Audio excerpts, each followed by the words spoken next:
أعوذ بالله من الشيطان الرجيم. بسم الله الرحمن الرحيم. وإذ ابتلى إبراهيم ربه بكلمات فأتمهن قال إني جاعلك للناس إماما قال ومن ذريتي قال لا ينال عهد الظالمين. سورة البقرة آية نمبر 124.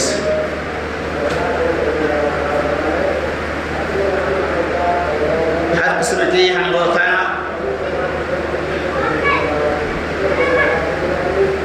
بڑائی اور کبریائی اللہ تبارک و تعالی کے لیے ہے، جس رب العالمین کی توفیق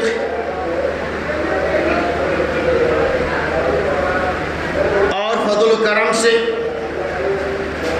ہم اور آپ جمعہ کی 2 رکعت نماز مع خطبہ سننے کے لیے، ادا کرنے کے لیے تشریف فرما ہے۔ اللہ سے دعا گو کہ اللہ تبارک و تعالی ہماری اور آپ کی آمد کو قبول فرمائے، آمین یا رب العالمین۔ محترم سامعین، اس سے پچھلے خطبہ جمعہ میں حیات ابراہیمی قرآنی آیات کی روشنی میں اس کی مختصر وضاحت کی گئی تھی۔ اسی موضوع کی مناسبت سے دوسری کڑی کا آغاز کیا جائے گا۔ اللہ سے دعا گو کہ اللہ تبارک و تعالی سننے سنانے سے زیادہ ہمیں اور آپ کو عمل کثیر کی توفیق رفیق عطا فرمائے، آمین یا رب العالمین۔ اللہ تبارک و تعالی نے ارشاد فرمایا وَإِذِ ابْتَلَىٰ إِبْرَاهِيمَ رَبُّهُ بِكَلِمَاتٍ فَأَتَمَّهُنَّ، اور ابراہیم علیہ السلام کے رب نے انہیں چند باتوں کے ذریعہ آزمائش اور امتحان میں مبتلا کیا۔ فَأَتَمَّهُنَّ، بس انہوں نے اسے پورا کیا۔ قَالَ إِنِّي جَاعِلُكَ لِلنَّاسِ إِمَامًا، اللہ تبارک و تعالی نے کہا کہ میں تمہیں امام بنانے والا ہوں۔ قَالَ وَمِنْ ذُرِّيَّتِي، ابراہیم علیہ السلام نے کہا کہ اے رب العالمین، کیا میری ذریات میں سے بھی، میری نسل میں سے بھی؟ قال لا ينال عهد الظالمین، اللہ تعالیٰ نے فرمایا کہ میرے اس وعدے کو ظالم لوگ نہیں پانے والا ہے۔ اللہ تبارک و تعالیٰ نے اس ٹکڑا کے اندر امت کو یہ پیغام دیا کہ گزشتہ انبیاء علیہ السلام کی طرح سے محمد حضرت ابراہیم علیہ السلام بے برگزیدہ نبی گزرے، ورنہ تاریخ اس بات کی شہادت دیتی ہے کہ جو دنیا میں جتنے بھی انبیاء علیہ السلام آئے ان تمام نبیوں کی امتحان اور آزمائش ہوئی، اس میں کوئی شک نہیں، لیکن خصوصیت کے ساتھ اللہ تبارک و تعالی نے ابراہیم علیہ السلام کے آزمائش کا تذکرہ تفصیل کے ساتھ بیان کیا ہے۔ اور ابراہیم علیہ السلام الحمدللہ قرآن نے کہا وَأَتَمَّهُنَّ، اور وہ تمام امتحانات کے اندر، تمام آزمائش کے اندر کامیابی ہو گئی۔ اللہ تبارک و تعالیٰ نے کہا کہ میں تمہیں امام بناؤں گا، یعنی یہ سارے امتحانات کے اندر کامیابی کے بعد اللہ تبارک و تعالیٰ نے کہا میں تمہیں امام بناؤں گا، جَاعِلُكَ لِلنَّاسِ إِمَامًا، میں تمہیں اس کائنات کا امام بناؤں گا، سرکردہ بناؤں گا، سب سے بڑا بناؤں گا۔ قَالَ وَمِنْ ذُرِّيَّتِي، فکر ہوئی، کہا کہ میری اولاد میں سے بھی، اللہ نے کہا اولاد میں سے بھی، لیکن وہ لوگ ظالم ہوں گے، جو ناانصافی کرنے والے ہوں گے، جو شرک اور کفر کے مبتلا ہوں گے، ایسے لوگوں کو امام نہیں بنایا جائے گا۔ یہ آیت یہ بتا رہی ہے کہ واقعی ابراہیم علیہ السلام کی پوری زندگی ابتلا و آزمائش کے ابتلا تھی، اور خود وہ بیان کرتے ہیں کہ ہماری زندگی کے لیے سب سے بڑی آزمائش توحید کے بعد جو تھی وہ یہ کہ اللہ تبارک و تعالیٰ نے ہمیں آخری عمر میں نے اشارہ بھی کیا تھا، آخری عمر میں اللہ نے ایک اولاد فرمایا، اور اس اولاد کو بھی اللہ تبارک و تعالیٰ نے مطالبہ کیا۔ اللہ رب العالمین اولاد تو مانگا۔ اب ایک سوال دیکھیے، بہت اہم پوائنٹ غور کیجیے گا کہ ابراہیم علیہ السلام سے متعلق رب کے جتنے بھی احکامات اور جتنے بھی معاملات اور جتنے بھی باتیں ہوئی وہ وحی کے ذریعے ہوئی، چاہے آگ میں ڈالے جانے سے متعلق ہو، چاہے نمرودی دربار میں حاضری سے متعلق ہو، چاہے وہ مصر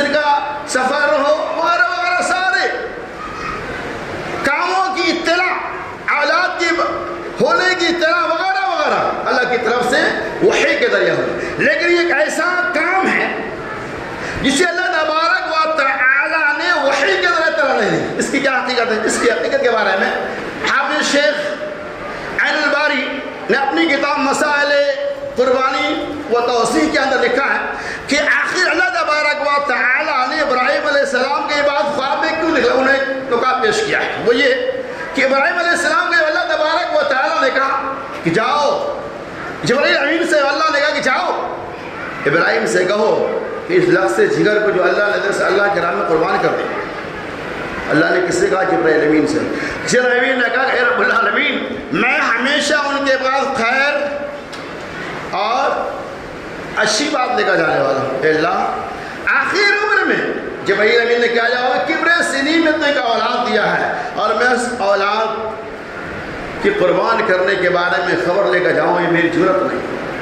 یعنی جبرائیل امین بھی کام گئی اللہ تبارک و تعالیٰ. اللہ چاہتا تو ایسے ہی بتا سکتا، بار انہوں نے ایک نکات پیش کیا تو اللہ نے کہا ٹھیک ہے کوئی بات نہیں. تو اللہ رب العالمین نے وحی کے ذریعے اطلاع دی. بلغ معه السعي قال يا بني ارى في المنام.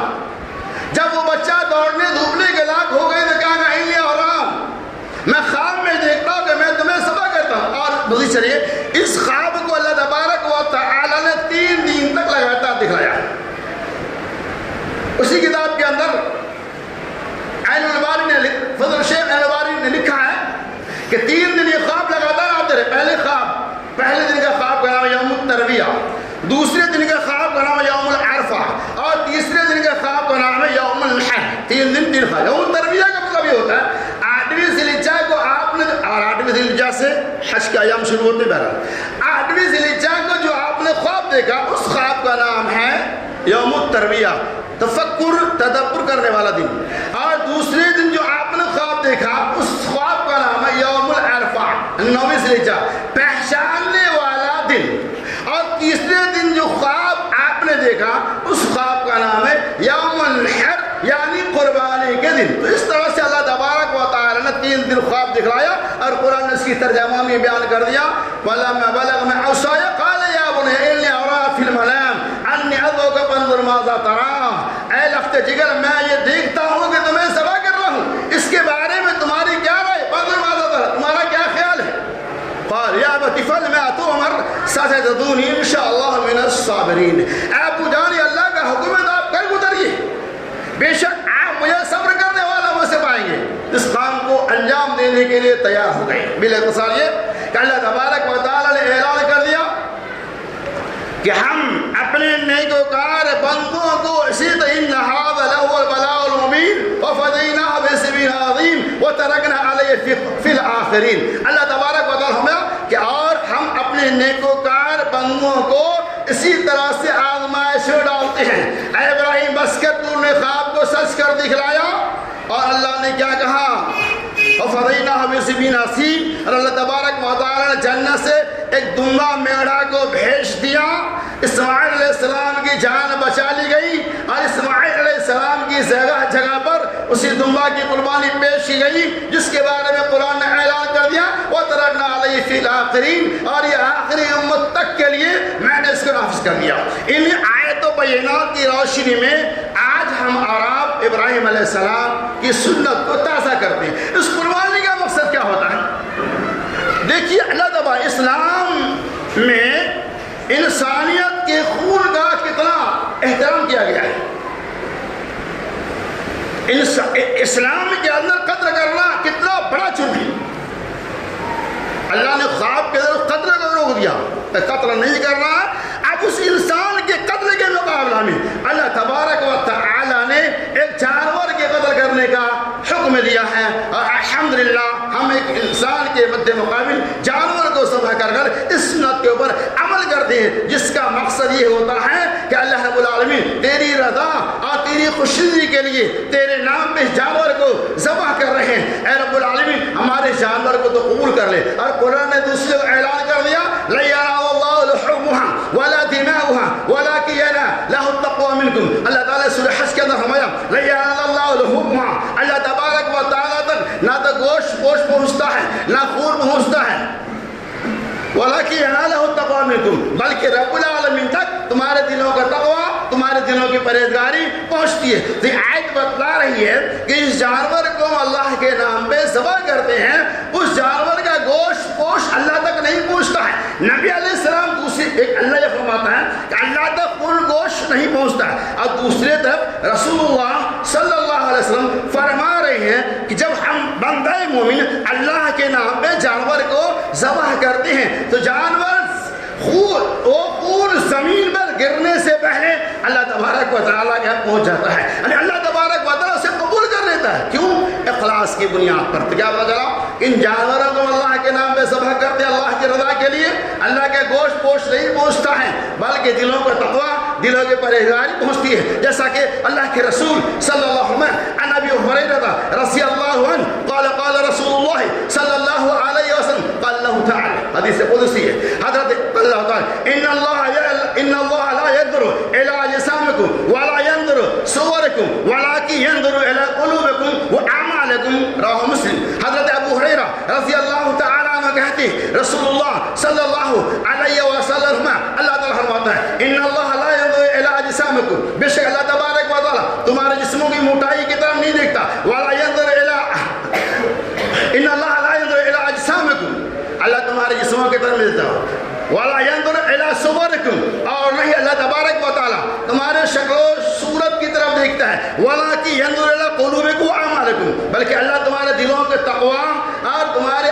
عملوں کی طرف دیکھتا ہے۔ تو یہ حدیث بات بتلا رہی ہے کہ اللہ کے نام پہ ہم جو جانور ذبح کرتے ہیں، اللہ رب العالمین اس جانور کا موٹاپن خوبصورتی کو نہیں بلکہ تمہارے دلوں کے تقویٰ پرہیزگاری کو دیکھتا ہے۔ ورنہ قربانی کا جانور تو جتنا زیادہ خوبصورت ہو، موٹا تازہ ہو، کرنا ہی چاہیے، لیکن اس کے اندر اخلاص ہونا چاہیے، ورنہ اللہ تبارک و تعالیٰ جانور کی موٹا پائی کی بنیاد پر آپ کو فیصلہ نہیں سنانے والا ہے، جانور کی خوبصورتی کی بنیاد پر اللہ کے یہاں آپ کا عمل قبول ہونے والا نہیں ہے۔ جانور کے موٹا پر، جانور کی خوبصورتی کے ساتھ ساتھ اس کے اندر اخلاص کا ہونا ضروری ہے۔ اس لیے کہ حبیب پاک محمد رسول اللہ صلی اللہ علیہ وسلم نے اعلان کر دیا کہ اللہ تبارک و تعالیٰ تمہارے جانوروں کو نہیں دیکھتا، تمہارے خوبصورتی کو نہیں دیکھتا، بلکہ تمہارے دلوں کی پرہیزگاری اور تقویٰ کو دیکھتا ہے، اخلاص کو دیکھتا ہے۔ لہذا قربانی جو ہم اللہ کے نام پہ ذبح کرنے والے ہیں وہ اللہ کی رضا کے لیے ہو، اللہ تبارک و تعالیٰ کو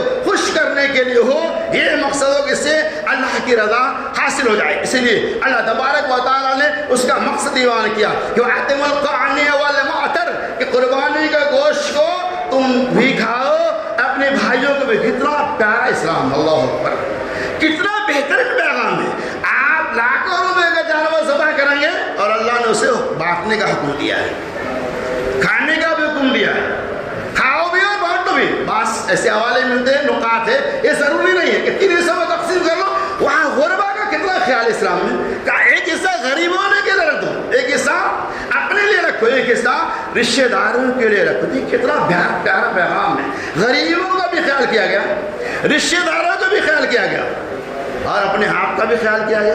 تو یہ پیغام وَأَتِمُوا الْقَعْنِيَ وَالْمُعْتَرَ، مانگنے والے اور نہیں مانگنے والے تمام لوگوں کے یہاں قربانی کے گوشت کو پہنچاؤ، یہ بہت ہی بہترین اور پیارا عمل ہے۔ اگر کوئی بندہ قربانی کے جانور کو ذبح کرنے کے بعد وہ فریزر میں بکنگ کر لیتا ہے اور وہ غریبوں، یتیموں، مسکینوں کو نہیں دیتا، اللہ اکبر، اور فریج کی لائٹ اگر 24 گھنٹے کے لیے ختم ہو گئی تو آپ اسے کچرے کے ڈبہ میں بہاتے ہیں۔ اس غریب سے پوچھو جس کے گھر میں عید الاضحیٰ کے دن قربانی کا ایک نوالہ گوشت نہیں پہنچا، اگر وہ کچڑے میں آپ کے پھینکے ہوئے گوشت کو دیکھ لے گا اس کے دل پہ کیا گزرے گا۔ آپ ایسا نہ کریں، آپ رکھیں، قرآن رکھنے کا بھی گناہ، آپ رکھیں اپنا حصہ، غریبوں کو ہی بانٹے، صرف رکھنے اور بانٹے نہیں، یہ بہت بڑا جرم ہے، اس سے ہمیں آپ کو بچنا چاہیے، ورنہ قربانی کا جو اصل مقصد ہے وہ چیزیں فوت ہو جائیں گی۔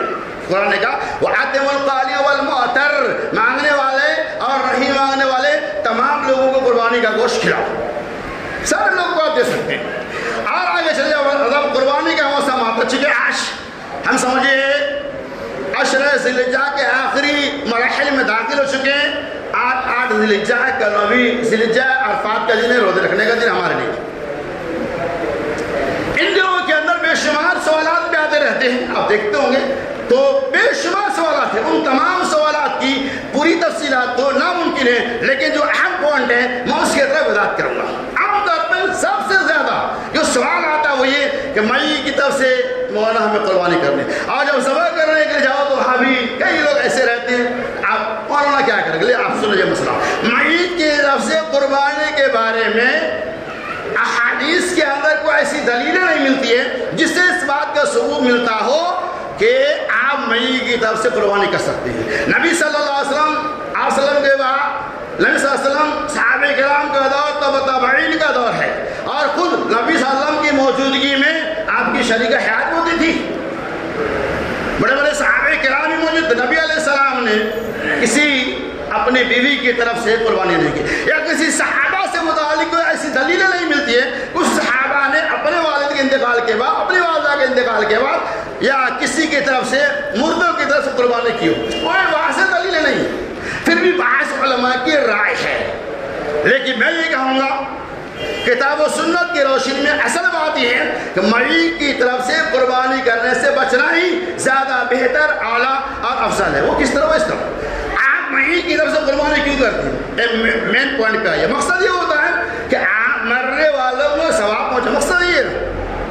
اپنی طرف سے کرو تو بھی کھائیں گے اور میت کی طرف سے کرو تو بھی کھائیں گے، مقصد کیا ہے؟ ہمارے والد کو ثواب ملے۔ ثواب پہنچانے کے لیے نبی صلی اللہ علیہ وسلم کی طرف سے بے شمار حدیثیں موجود ہیں۔ اللہ کے رسول صلی اللہ علیہ وسلم کہ جب تمہارے والد کا انتقال ہو جائے، تمہارے والدہ کا انتقال ہو جائے تو ان کی طرف سے صدقہ و خیرات کرو، جتنا کرو کر سکتے صدقہ کرو۔ نبی صلی اللہ علیہ وسلم نے میت کی طرف سے صدقہ کرنے کا حکم دیا ہے، صحابہ کرام نے صدقہ میت کی طرف سے صدقہ کیا ہے، تبع تابعین نے صدقہ کیا۔ اس کی دلیلیں سینکڑوں دلائل ملیں گے کہ میت کی طرف سے آپ صدقہ کرو۔ جب مردے کی طرف سے میت کی قربانی کے بارے میں اختلاف، اس سے بچ جاؤ۔ آپ کا مقصد ہے ثواب پہنچانا، ثواب پہنچاؤ نا، لیکن آپ برا نہ ماننا، یہ بات سب کے لیے۔ بہت سارے لوگ ایسے ہیں جو ان کے والد زندہ تھے، ترس کے بیچارے رہ گئے اور مر گئے، تو ان کے نام سے قربانی کیوں؟ کھانا تو خود کا ہے نا، وہ لوگ کے تھوڑی جائیں گے، ان کے قربانی مت کرو، ان کے نام سے صدقہ کرو۔ اور میں پوچھتا ایسے لوگوں سے، یہ سال گزر گیا یا کسی کے والد کے انتقال ہو 10 سال ہو گیا، 10 سال میں آپ نے اپنے والد کے نام سے کتنے بار صدقہ کیا؟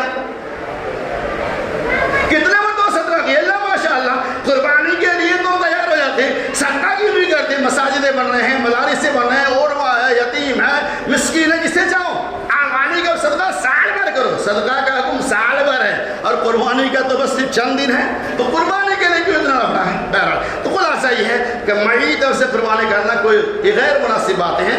آپ زندوں کی طرف سے کرو، جو میرے گھر میں ماں اور باپ ہیں دونوں میں سے کسی کی طرف سے کرو تو سارے لوگوں کو ملے گا۔ اب چھوٹے بچے کی طرف سے کرتے قربانی کیا کھیل تماشے کا نام ہے؟ جس کے نام سے چاہو کر، ایسا نہیں ہے۔ اگر اللہ آپ کے گھر میں 5 بچے ہیں، الحمدللہ اللہ نے 5 بکرا دیا ہے، 5 کے نام سے الگ الگ کوئی مطلب، لیکن ایک ہی بکرا ہے تو کیا کریں گے؟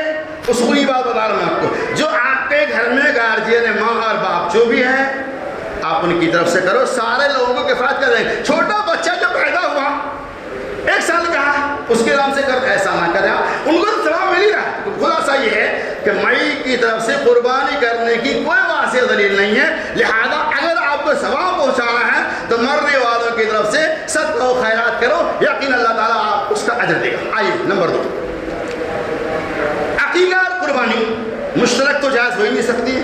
بعض لوگ ایسے، پرسوں میرے پاس سوال آیا تھا کہ ایک عالم نے مجھے منع کیا آپ قربانی نہیں کر سکتے، کیوں؟ اس لیے کہ آپ کے نام سے آپ کے والد نے عقیقہ نہیں کیا ہے۔ یہ کوئی مسئلہ نہیں، میں بتا رہا تھا اگر آپ کے نام سے عقیقہ نہیں ہوا ہے تو کیا ہوا؟ آپ کے نام سے قربانی ہو جائے گی، کوئی مسئلہ نہیں۔ عقیقے کا قربانی سے کوئی رشتہ نہیں، عقیقہ نہیں ہوا، کسی مجبوری کی وجہ سے نہیں ہوا ہوگا۔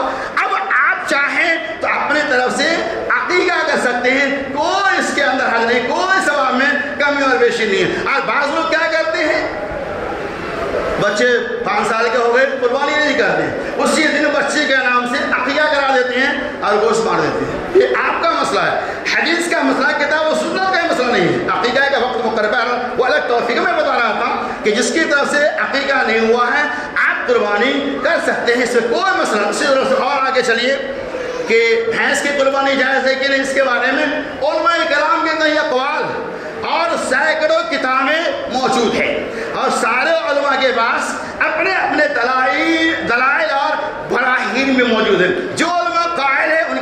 دلیلیں ہیں، اور جو علماء بھینس کی طرف سے قربانی کے قائل نہیں ہیں ان کے طرف بھی دلائل ہے، لیکن زیادہ بہتر اور افضل یہ ہے بھینس کی قربانی مشروع نہیں ہے۔ نبی صلی اللہ علیہ وسلم کے زمانے میں صحابہ کرام کے زمانے اس کی کوئی دلیلیں موجود نہیں تھی، لیکن بعض علماء اس کے قائل ہیں۔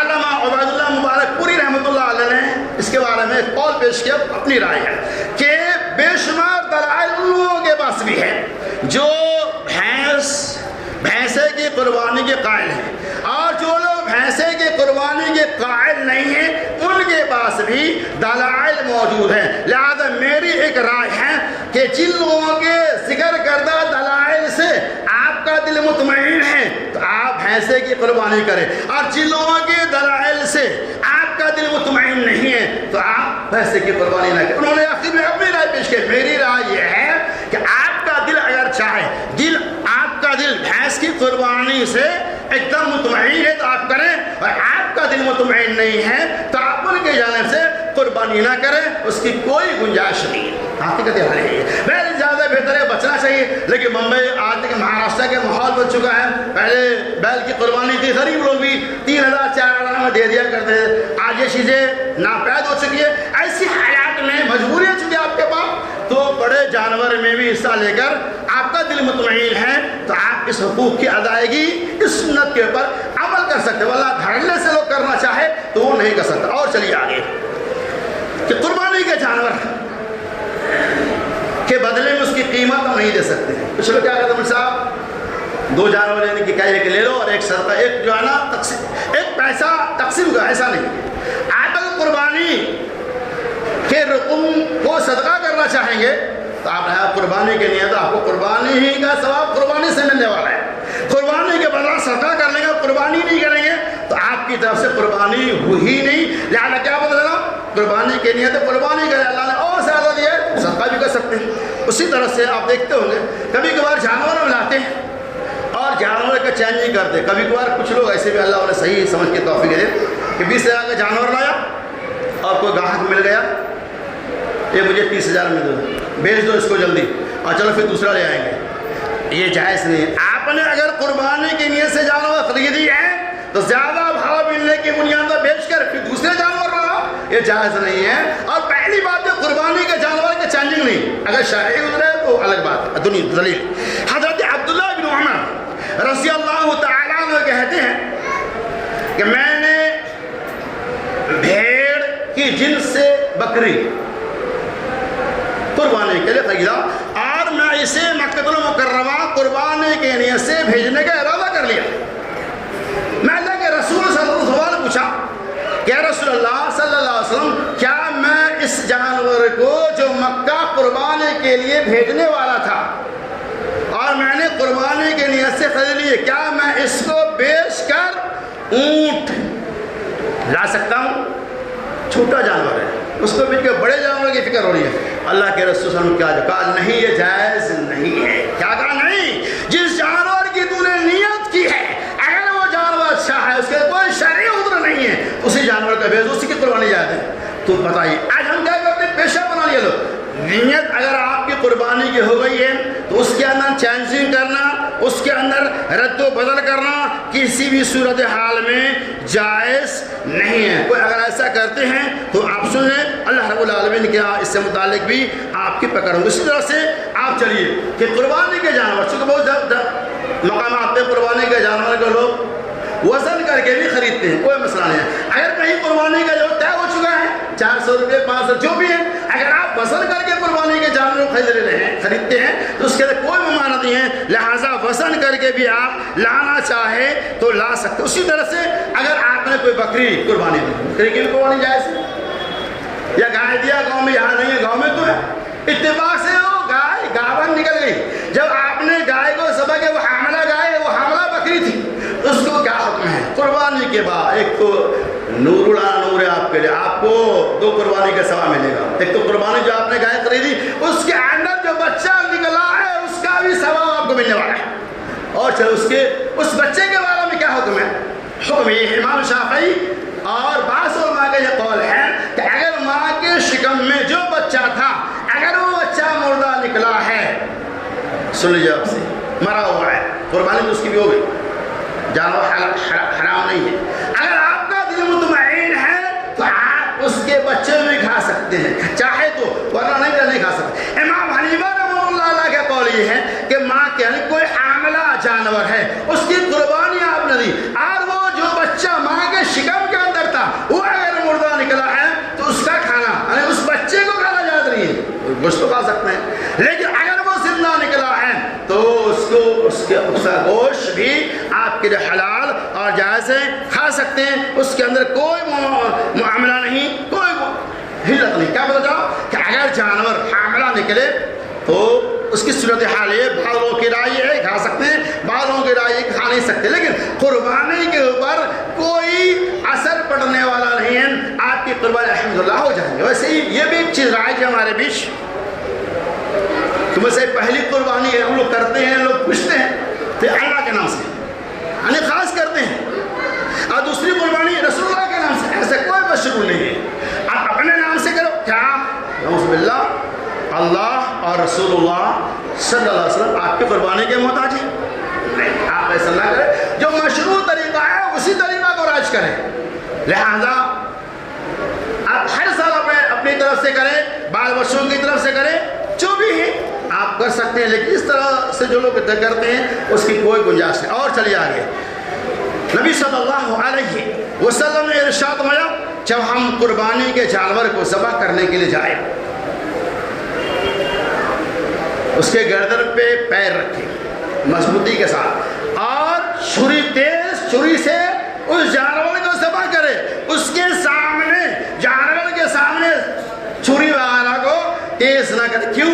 اللہ کے رسول صلی اللہ علیہ وسلم نے ارشاد فرمایا اگر کوئی بندہ، کوئی قصائی، کوئی آدمی جانور کو پٹکنے کے بعد جانور کے سامنے چھری کو تیز کرتا ہے تو گویا کہ وہ اس کو دوہرا موت دے رہا ہے، لہذا ایسا آپ نہ کریں، جتنا ممکن ہو آپ جس جانور کو ذبح کر رہے ہیں اس سے چھپا کر ہی چھری وغیرہ کو تیز کرے، دھار لگائے۔ بہرحال یہ چند باتیں تھیں، اللہ سبحانہ اللہ تبارک و تعالیٰ سنی تمام باتوں کے اوپر ہمیں اور آپ کو عمل کرنے کی توفیق عطا فرمائے، آمین یا رب العالمین۔